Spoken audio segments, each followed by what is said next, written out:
të detyrueshme që të flasim atë se çka po ndodh realisht dhe në realitet në atë grumbullim njerëzish, në atë revolt të pastër qytetare. Duke nisë që nga vetja që kam shkuar me pasërtinë më ekstreme timen, janë përfshirë në atë protestë aty, siç janë përfshirë me mira shqiptarë që u derdhën shesh aty prej shumë ditësh, jemi ditën 25 sot. Por që ka marrë për kot të gjithë gjëja, po e shohim gjithë tani. Për shkak se për shumë pikpyetje. Prandaj edhe pyetjet janë edhe për ju, si e shihni dhe ju situatën, si po ju duket ky vazhdimi i kësaj proteste. Çfarë po ndodh domethënë? Kush e prishi këtë mrekulli, këtë frym kaq bukur të revoltës qytetare? Çfarë e zbehu këtë protestë? Janë ato pikpyetje që kam ngritur unë që ne duhet t'ia ngrem njëri tjetrit vet, duhet i ngrem këto pikpyetje për sa përket kësaj gjëje kaq bukur që ndodhi. Çfarë çdoje valla, çfarë çaloi aty? Kush ishin ato problemet? Pra, padituria si ishte një gjë që s'ka ndodhur ndonjëherë në Shqipëri, ndodhi këtë herë, ndoshta ne nuk jemi rraf me këto gjëra që të mësoshim ose të mësoshim nga vende të tjera ose nga eksperiencat më parshme. Ishte organizimi, pra që nuk ishte nga padituria që s'ishin përballë ndonjëherë me këtë gjë, apo ishte qëllimt e gjitha kjo. Kush e shkatroi? Sa herë është tentuar që të prishet protesta, pra gjithë ato që ne kemi parë ngjarjet jo Rina si, jo Flamuri, goca që u fut atje, që u kuptu shumë mirë që erdhi po nga brenda, flamujt që ishin te bulevardi, provokimet e ndryshme se ato do bëjnë punën e vet. Cilat ishin dhe kush mendoni ju se i bëri, kush i organizoi, kush i orkestroi këto gjëra? Sa herë është kush po e kontrollon sot protestën? Kjo është ajo që është pika më kryesore, se po dalim pa tani gjithë gjërat. A ka ndonjë shans të ringrihet sërish? Kjo është ajo që na intereson më shumti dhe që e duan gjithë shqiptarët. Kjo është ajo çka gjithë ne po e kërkojmë me dojë mos që të na ndodhi. Pra, ç'a duhet bëva? Pra, ç'a duhet u bënte më herët, po që s'u bë më herët që të bëhet sot dhe a ka shans të bëhet më sot apo jemi vonë? Pra, jemi në grafmat e fundit apo ka mbaruar çdo gjë. Pra unë mendoj që këtë lloj problemi, këtë lloj ngjarje kaq të madhe, ne nuk mund ta fshehim, nuk mund ta kalojmë dhe ta aneksojmë, ta nxjerrim anash dhe okay, ha se kjo duhet më marrë herë të vazhdojmë të hedhim këtë. Po jo vëlla, jo. Duhet merrem me këtë gjë. A duhet të jemi bashk? Hajde jemi bashk. Kushdo që ka bërë gabim, gjithë gjërat që kanë ndodhur, duhet të tërhiqemi, themi po, e bëra këtë ose të ikim nëse ka pas interesa gjëra tjera që përfiten, ik vllai nëse ke ndërgjigje, ke pak sedër, ke pak moral, ke pak besim, ku diun çfarë frikësh mund të kesh. Largohu për hir të kësaj gjë vlla, se është ka qenë gjë kaq e bukur, kaq e mrekullueshme, që çdo njeri që ka dalë aty ka besuar diçka dhe i ka ringjall një fije shprese për këtë se çka janë grumbulluar gjithë njerëzit aty. Dhe kjo u vra. Imagjino se sa e pa drejt dhe sa në hak mund të hysh tyre njerëzve që kanë kaq vite që e prisin gjithë secili në format e veta, lokale, brenda shtëpinë e vet, në familjen e vet, në zonën e vet, në lagjen e vet, në qytetin e vet, ka pritur të ndodhë ndryshim. Dhe ky ndryshim që erdhi në këtë lloj forme të kësaj revolte, shpërtheu gjitha, dhe erdhi u shuajt se ajo shkuma e detit, dallgëve të detit. Po çfarë e bëri këtë që u shua? Cila ishte arsyeja? Pra çfarë nuk bëm mirë ose çfarë bëm keq? Dhe kush ishin ata që e bën këtë gjë?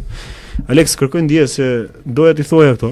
Doja t'i thoja, por nuk është si po i them edhe gjeta momentit i them tek ti. A ke pse kjo parantezë çka ka ndodhur? Okej. Para se të kaloj ke Aleksi, që ti dua që të më japë edhe Aleksi nëse ka ndonjë përgjigje për këtë që thash, nëse do mund t'i marrim edhe shkurtimisht, ti bëjmë një lloj analize, nëse i ke pallë ti këto gjëra apo jo. Prandaj unë e bëra edhe pyetjen pak më herët, a e keni parë? A e keni parë dhe ju? Jo njësoj, se nuk jam këtu unë për të thënë ose për të kërkuar për të konfirmuar mua. Domethënë që unë e gjeta, e zbulova dhe thash shumë këto gjëra dhe të kënaqem tani se okay, shumë mirë pas edhe njerëz të tjerë që pas kanë pak kështu si unë. Por a ka realisht diçka të tillë në këtë mes? Pra, a ka ndodhur realisht apo ose më hapni syt mua? Më hapni syt mua. Po ky me syze ç'është hera e parë që e shoh. Faleminderit, mira, përshëndes. Jemi në kanalin Pisk. është një media në online, në YouTube kryesisht, por kemi filluar të futemi në TikTok. Kështu që prandaj është hera e parë që shihemi bashkë. Ky është Aleksi, bën një rubrikë që quhet Pisk System, prej 2 vitesh bashkë me Aleksin, ku flasim për gjëra shumë të rëndësishme për njëri tjetrin, për veten, për njerëzimin, politikën dhe ato për sistemin e kalbur, për sistemin dhe prandaj quhet Pisk System. Mundohemi që me ato që themi ne të kapim sistemin pisk. Ti kapin ato pikat piske. Të dhash një këshill për protestën si bie Rama, e mban mend thot, më thuaj edhe një herë dha. Përshëndetje, jeni të gjithë të kapur nga mafia kalabreze vlla thot. Janë të gjithë ndjes, Elton, ndjes, se lexova gabim jeni. Okej, o vlla nëse dështon kjo protestë, besoj se ka me ekzistuar më Shqipëria thot. Ky është fati I fundit për ata që mbrojnë adeun, nëse kjo protestë merr fund, mori fund kombion. O vlla këtë e kemi thënë po. Çka ka ndodhur pse kjo parantezë? Po. Është kjo parantezë. Prandaj e thash edhe në fillim, mos ma merrni për keq, domethënë, te nuk kam asnjë arsye, asnjë qëllim, domethënë, të kush më njeh, kurse koha do e vërtetoj. Për gjithë ne. Përveç a bëjmë dot ndaj ndryshim përveç protestës paqësore. Janë çufot që e kontrollojnë protestën, thotë. Kush janë? Çufot, pra ata familjet e. Po, mirë ka. Ata e ke thënë ti, që fillim. Altino si e parashikoi protestën, do zmadhohet. Nuk e di, besoj se jam lexuar me këto se çka thash valla. Nuk di të flas troç. Se për një arsye, se këtë që po bëjmë ne këtu do ta bëjmë gjithë secili nga ne. Dhe në fund fare këtë që thash tani do ta japim në fund fare bashkë me Aleksin si mesazh, se aty do orientohet tema tani. Duam gjithë të dim ku na pushtoi Izraeli sepse ka ngënjur thotë. O vllai thotë duhet me bë kaos. Përshëndetje nga Belgjika, Zoti ju rujt. Gjithashtu vlla, turit Zoti. Lëre të flas. Mirë, tulipan, do ta lë të flasë Aleksi, pa merak. Përshëndetje nga Franca, respekte. Okej, mirë. Kalojmë ke Aleksi tani. Jepi Alex. Sa të lexoj komentet si kalova vetëm TikTok. Shpërndajeni live-in se do flasë Aleksi tani, edhe live-in e YouTube-it, edhe të TikTok-ut. Lexoj pak edhe komentet që na kanë ardhur edhe në YouTube.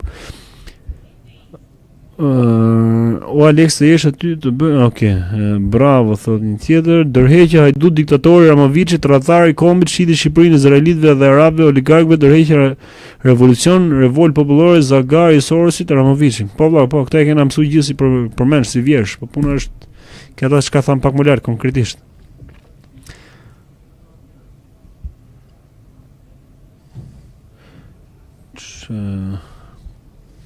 Jetë djalë patriot. Faleminderit. Dritan Goxha është I dërguar I Metës në protestot. Se dim, nuk e dim. Çka ka ndodhur Altin? Jo, po, nuk e di, a shifni edhe ju prish protesta thot? Nuk e di, nuk po them asgjë. Thash jo për prish protesta? Jo tamam kështu, ca fjalë ndryshe. Pa ditë që më dal. Jo, vini të ruajmë punë, prandaj thash edhe pak më lart, do në kuptimin që mos merrni gjëra gati. Duhet vëm të ruajmë punë gjithë, do të vëm të ruajmë punë, zemrën, shumë gjëra të tjera që po I morëm gati, po tham, jo po ky është I aty, ku prish kjo, bo kjo, kush jam unë? Kush jam unë që të them, siç tha ai që Dritani është I Metës apo ku dijon, ose Altini për mua, ose Aleksi është I dikujt tjetri. Nuk gifte? Ha, për na çën gifte? Ishte kështu. Gifte. Faleminderit se nuk e shoh se telefoni është aty larg. Nëse na çon dikush, faleminderit. Ose edhe në YouTube I kemi thënë edhe forma të tjera, por nuk është koha, nuk është momenti për këtë. Por ju falenderojmë shumë. Gol. Bëni gol, po pse valla unë kam bë pa zote. Nice.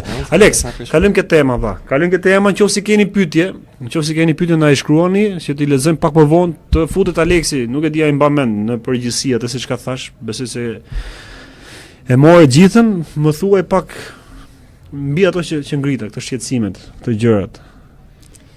Ose një gjë si e shef, ku shkoi protesta, çfarë po ndodh, ku është, si qysh tek gjitha. Jo, pëlqeu ky shqetësimi që ngrete. kjo duhet kishte ndodhur në mas që në fillim që ta shikoshim këtë çështje se ishte shumë e mirë për të qenë e vërtet. Se unë gjithmonë eci me ato dyshimet, jo për gjithçka, për disa gjëra domethënë kur fillon e bëjnë kështu që bëhet e madhe qendra vëmendjes, aty filloj dyshoj pastaj se sa herë që e bëjnë të madhe, diçka ka një gisht këtu nga ata që komandojnë situatën nëpër botë. Si puna e botrorit atje. Gjithë vëmendjen e ty e kishin, e fillon simbolet satanike si, domethënë ku ka vëmendje, diçka luhet. Edhe zakonisht është për të kanalizuar atë opinionin publik aty në një diçka të caktuar që ata nga pas gjithmonë perdes duan të çojnë opinionin. Se po merr për masa jo vetëm mbar shqiptare, po domethënë po shikojmë nëpër vende kontinente të tjera, Amerika po e trajton shumë këtë si çështje. Greqia po, Italia, gjithandej Europa po preokupohen me këtë që po do në Shqipëri. Edhe madje po ja japin si mesazh e vendit të tyre që ja shiko, ta marrim si shembull Shqipërinë që edhe neve të çojmë për të kërkuar drejtat tona. Kjo gjë e mirë sepse kjo në ato efektet anësore, ato të mira që dalin kur ka një të keqe. Sepse jepet një shembull që mund të vinë ndryshimi kur ka unitet. Mirë po, që të vinë ndryshimi ku ka unitet, duhet që ai unitet të ruajë e pastërtinë që nisi që në fillim. Domethënë mos të devijojë gjatë rrugës. Mos të jenë njerëzit vigjilent, edhe të kapin situatën kur shohin shenja që duhet që kjo po devijon tani. Edhe po vije tre, siç e diskutuam te kafe që pari, që po krijon ca grupime atje. Në vend se të jenë gjithë bashkë, edhe mos i lënë hapësirë të keqes të hynë mes, ata po krijon grupime atje. Do të thënë që shiko, ne jemi dalur veç sepse mendojmë në mënyrë të veçantë, ndërkohë që aty s'duhet të ekzistonte asnjë lloj hapësire të mos binte asnjë gjilpër në tokë. Pra të gjithë bashkë. Edhe aty po ngjoll një përçarje, nuk e di pse duan të kalojnë.